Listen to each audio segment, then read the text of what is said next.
긴급 재난지원비 이거를 저는 잘못 설계했다고 봐요. 아니 무슨 민주당이 무슨 문재인 정부가 자유당 정권이에요? 그러니까 그런 점에서 보면 오버다. 여기를 통합당이 못 지키면 좀 많이 어려울 거다.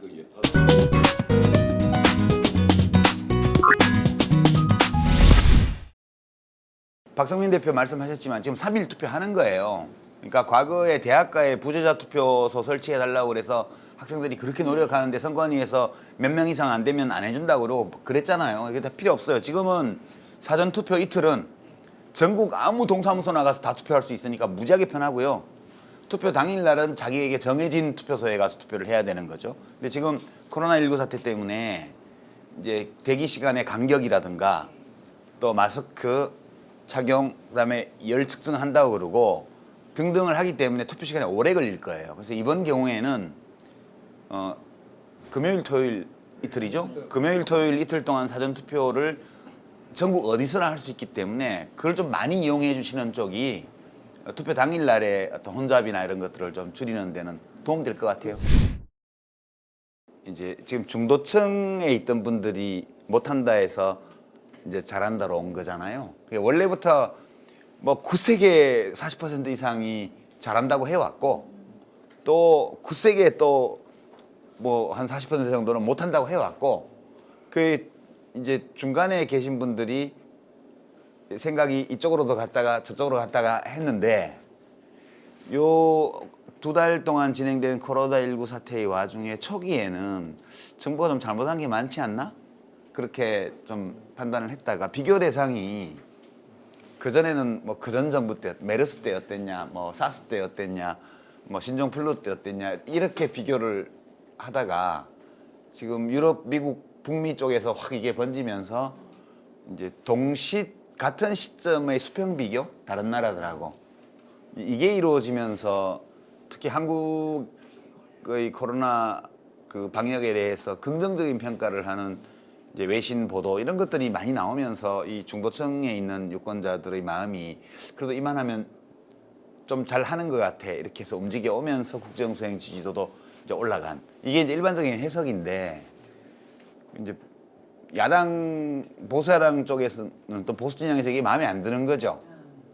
이게 마음에 안 들기 때문에 저런 흐름에 대해서 계속 저거를 멈추게 하려는 여러 가지 의제, 프레임 이런 것들을 좀 이제 가지고 대응을 하고 있죠. 지금 보면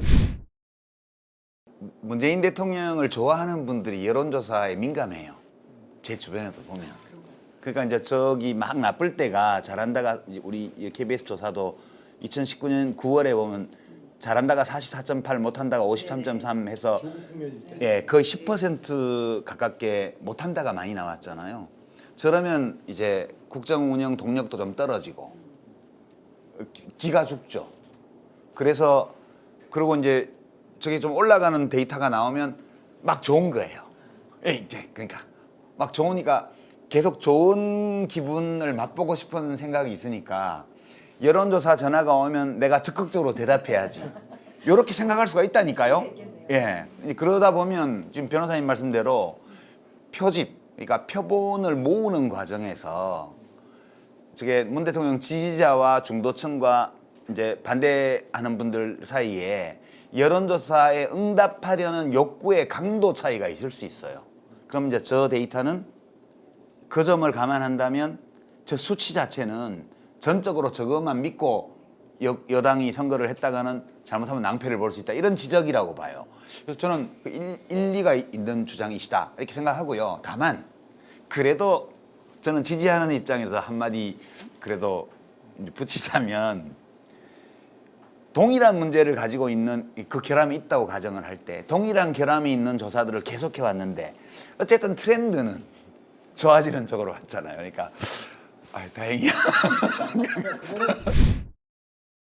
이게 지금 우선 코로나19하고 잘 싸우는 게 중요하고 그다음에 이 긴급한 경제적인 어려움을 겪고 있는 시민들에게 뭔가를 해야 된다는 이제 그것도 읽고 있겠죠. 근데 지금 내놓은 게 그 이제 지자체가 하는 거 말고 중앙정부에서 한 거는 그 소득 그 상위 30%를 제외하고 나머지 4인 가족 기준으로 해서 100만 원 이렇게 해서 가족 구성원 수가 줄어들면 감액하는 이 방식으로 지금 지원책을 내놨잖아요.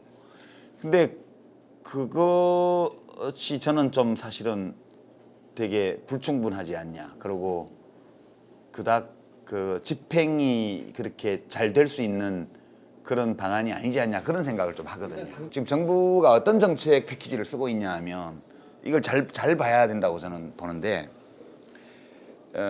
코로나19 사태라는 것은 외부 충격이에요.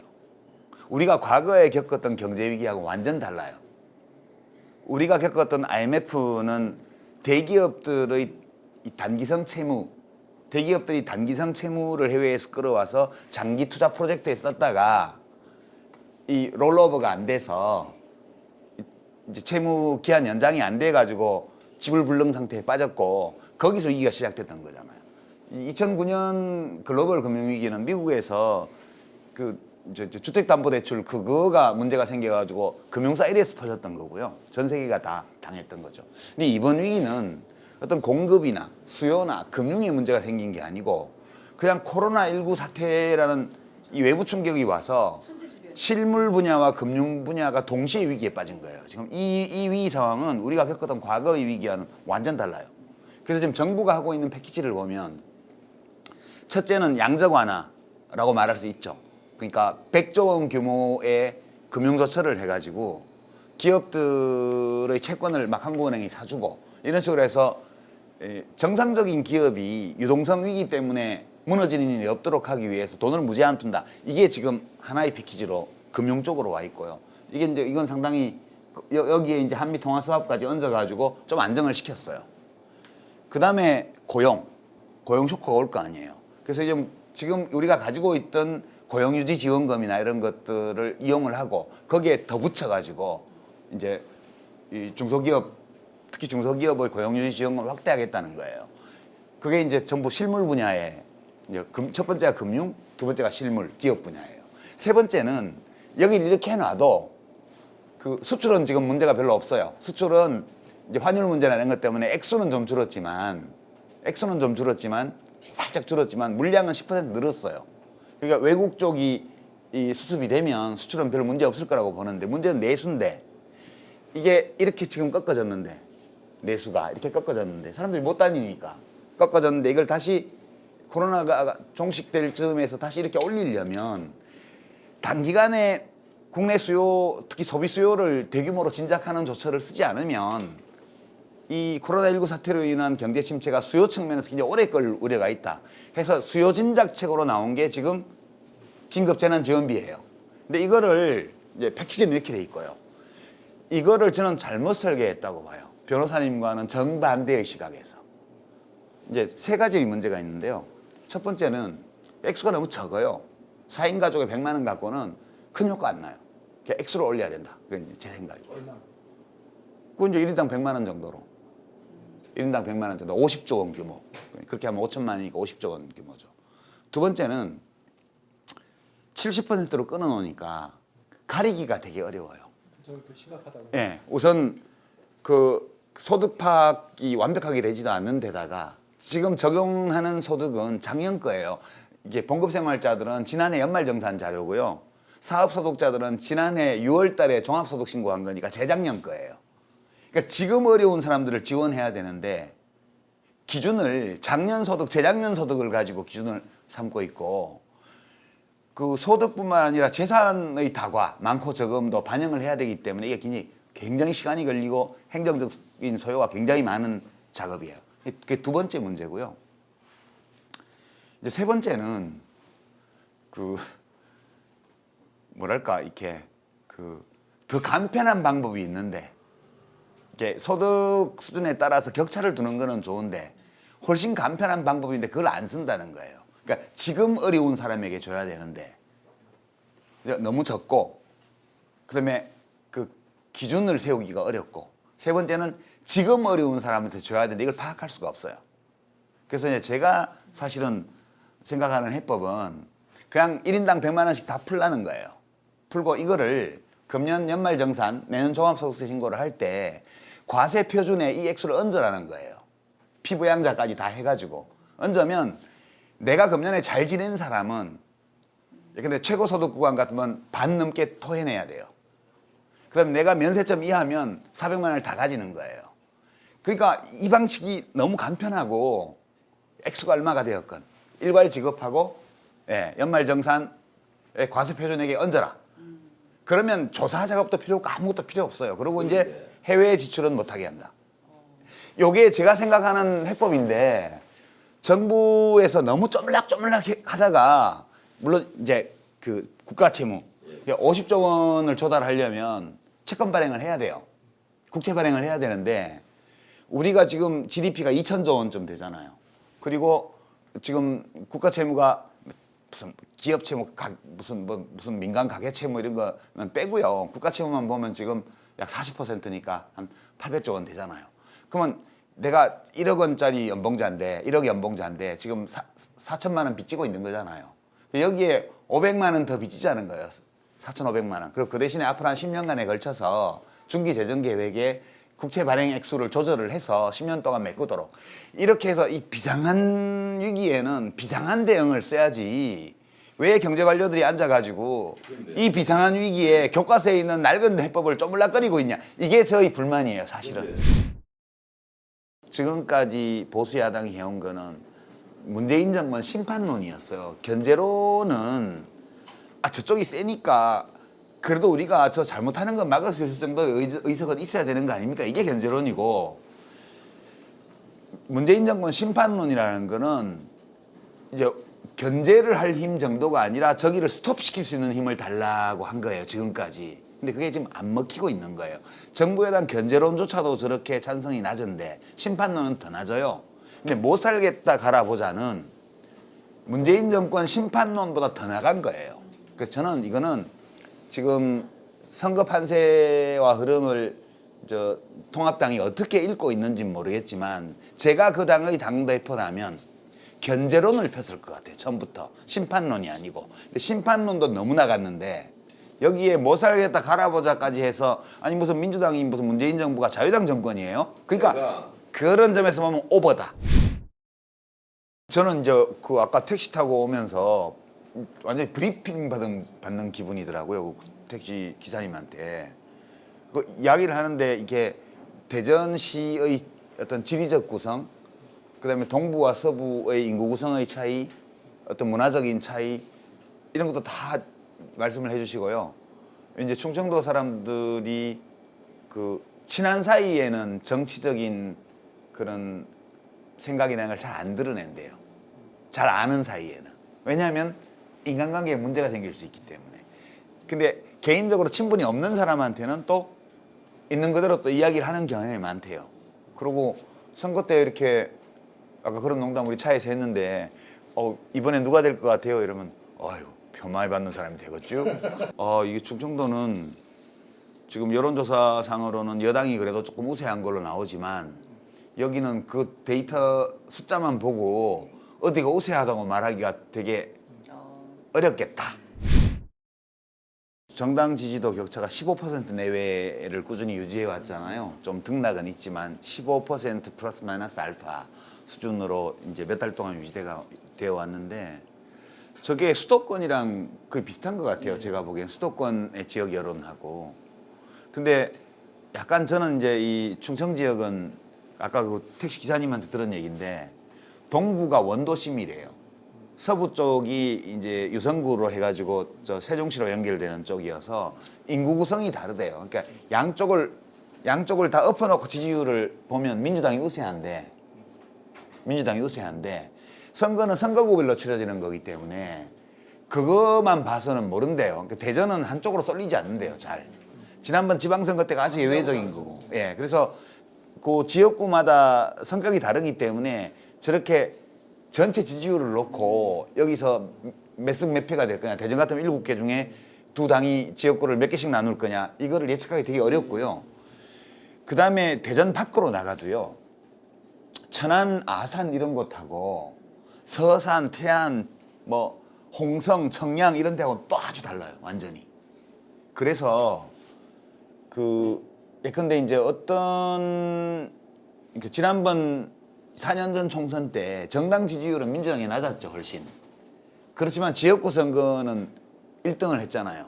4년 전에 12개를 해서 그 그때 1등했나요? 예, 그 제1당이 됐잖아요. 그 비례대표 숫자는 그때 한나라당보다 훨씬 적었지만 1당이 된 이유는 지역구를 많이 이겨서 그런 거예요. 그게 왜, 그 나중에 보면 이 충청도에서는 조금 졌지만 수도권에서 압승을 해서 수도권에서 근소한 표차로 압승을 했고 지는 지역에서는 엄청나게 많이 지는 식으로 해서 득표율, 정당 지지율은 득표율은 낮은데 의석은 더 많이 가지는 거예요. 이런 요소가 있어서 이 충청권도 마찬가지로 충북, 충남이 다 도시화가 급격하게 진행된 지역들이 있고 그다음에 전통적인 농촌 사회가 그대로 남아있는 지역들이 있어서 이 그래프만 보면 전승할 것 같죠. 여당이. 절대 그렇게 안 된다는 거예요. 예, 60%로 가정을 하면 60%로 그냥 가정을 하는 거예요. 가정을 하면 그 40%를 구성하는 게 저기 전국에서 보면 36.6 미결정에 4.5 모름무응답 이걸 합치면 이제 그냥 약 40%예요. 그러면 지금 나와 있는 지지율에서 곱하기 1.6 정도를 하면 득표율이 이게 정확하다면 이제 그러면 이제 되게 의석수를 계산할 수 있어요. 계산할 수 있는데 문제는 저 미결정의 사유가 저 36.6%가 되는 전국적으로 저 미결정의 사유가 뭘까 이렇게 본다면 미래한국당은 크게 많이 득보지는 못할 거예요. 왜냐하면 미래한국당 보수 지지자들의 선택은 미래한국당하고 국민의당 사이의 선택이에요. 선택이 비교적 심플한 편이에요. 고민하는 사람의 비율이 그리 많지는 않아요. 근데 이 범진보 지지층들 경우에 보면 이거 더불어시민당을 너무 안 찍으면 그러면 이제 전 변호사님 말씀대로 누구는 떨어지는 거 아니야? 10몇 번까지 되면 11번부터가 이제 그 민주당에서 추천한 후보들인데 민주당에서 추천한 후보들 영입 인사들이 떨어지면 어떻게 이 걱정이 한쪽에 있고 다른 한편으로는 그래도 열린민주당이 보니까 열린민주당이 비례대표 공천을 잘했어요. 어떤 면에서 잘했냐면 지금까지는 당만 보고 이제 비례표를 찍어줬는데 이번에는 저 당은 이상하게 지역구 선거를 안 하는 당이니까 아주 지명도 높은 후보들을 세워놓고 공중전만 열심히 한단 말이에요. 그러다 보니까 저 사람도 국회 갔으면 좋겠는데 그럼 도대체 이걸 내가 나눌 수가 없으니까 어디를 찍어야 돼? 이 고민을 하는 사람이 엄청 많아요, 지금. 그래서 저 미결정 중에는 뭐 데이터는 없지만 더불어시민당과 열린민주당 또는 정의당 사이에서 고민하는 갈등을 하고 있는 유권자들이 되게 많아요. 그래서 나중에 저 비례투표 정당 결과가 나와보면 제 예측인데요. 미래통합당은 저기서 그냥 1.6을 곱하면 약 32% 정도 돼요. 그럼 좀 더 는다고 치면 한 33, 4%갈 거라고 보고요. 저 더불어시민당이 그거하고 거의 비슷하게 나올 거라고 저는 봐요. 열린민주당은 두 자리 퍼센트 득표는 이 계산으로 봐도 그냥 가는 거고요.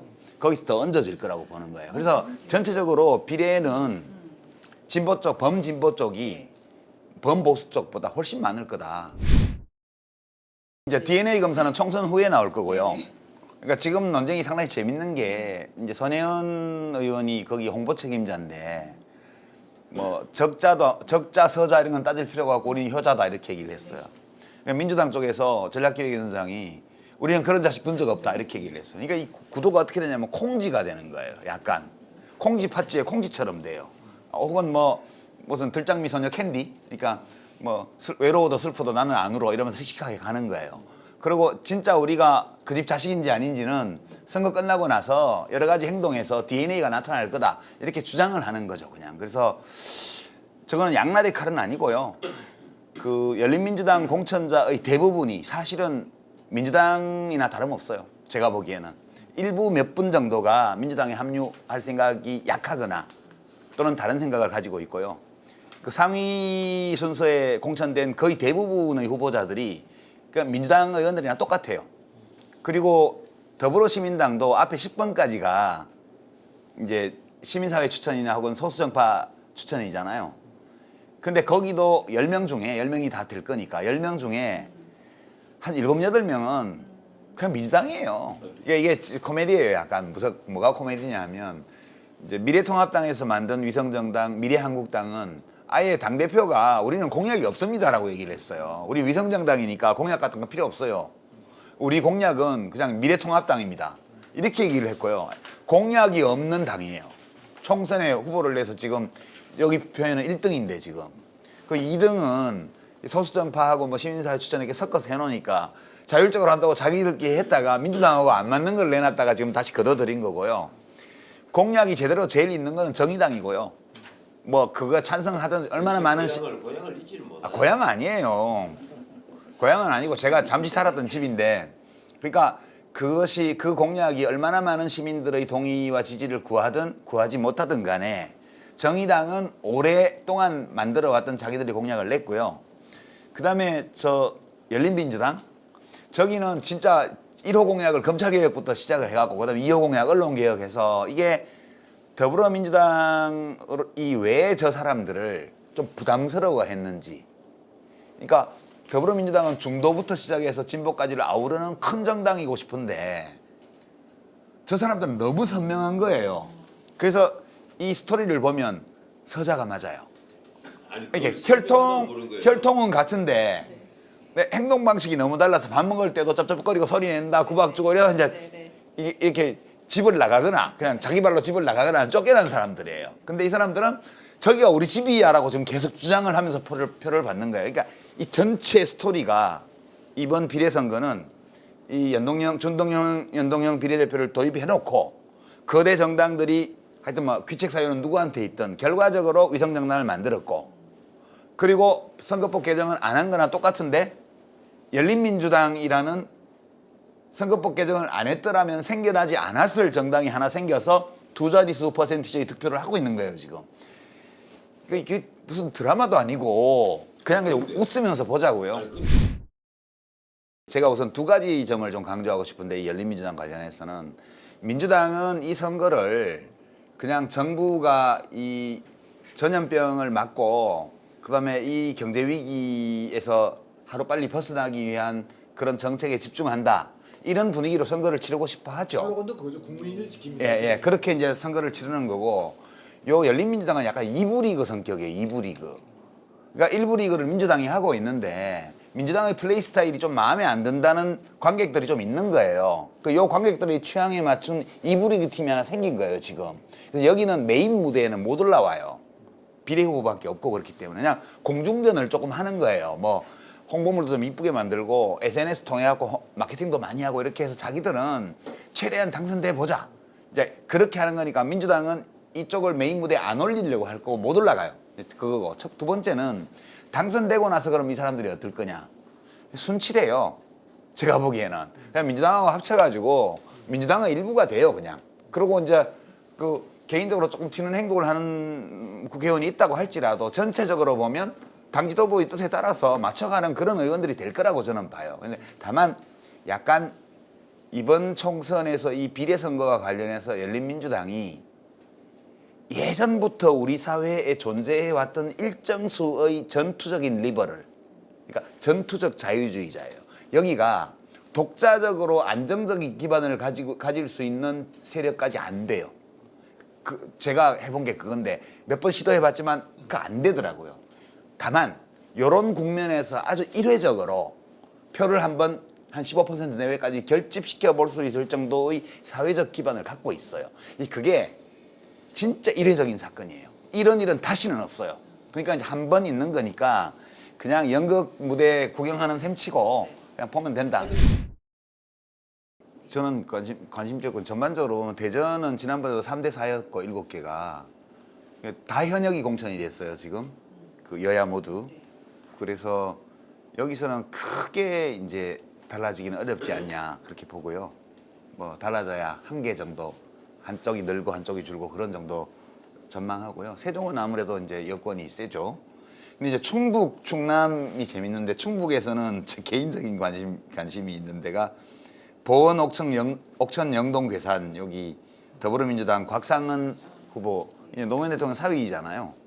본적지라고 여기 가서 그냥 맨 땅에 헤딩하는 선거를 하고 있는데 민주당에서는 경합 열세로 분류하고 있더라고요. 여기를 여기 박덕흠 현역 의원하고 하고 있는데 여기 개인적인 관심이 있고요. 충남은 이제 충북 충남이다. 도시 쪽은 민주당이 강하고 농촌 쪽은 이제 야당이 강한데 충남은 제가 눈여겨보는 데는 공주부여 청량이요. 여기가 박수현 대변인, 예, 전 청와대 대변인하고 미래통합당 전진석 의원하고 이제 지금 붙었는데 만약 여기서 민주당이 이긴다면 충남에서는 압승할 가능성이 있어요. 여기를 통합당이 못 지키면 정진석 의원 개인의 문제이기도 하지만 여기를 못 지키면 충남에서는 좀 많이 어려울 거다. 예. 그래서 요 지역을 지금 눈여겨보고 있어요.